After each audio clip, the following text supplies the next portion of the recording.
10वी-12वी board परीक्षेच्या hall तिकिटावर जात शिक्षण तज्ञ आणि शिक्षकांकडून बोर्डाच्या निर्णयावर प्रश्नचिन्ह।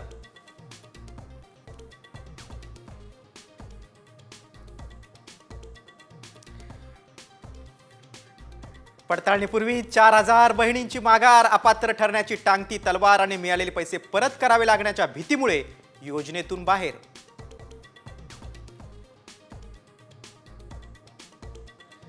जादूटोणाच्या संशयावरून महिलेची नग्न धिंड, मेळघाटमधल्या धक्कादायक प्रकार, पोलिसांकडून केवळ मारहाणीचा गुन्हा दाखल।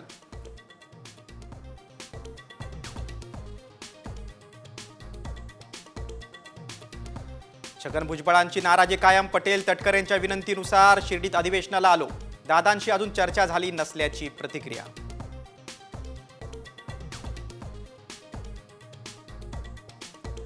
धनंजय मुंडेंकडे आर्थिक लाभाचा पद, ताबडतोब राजीनामा घ्या, व्यंकटेश्वर इंडस्ट्रियल सर्व्हिसेसचं कागदपत्र शेअर करत दमानियांची मागणी।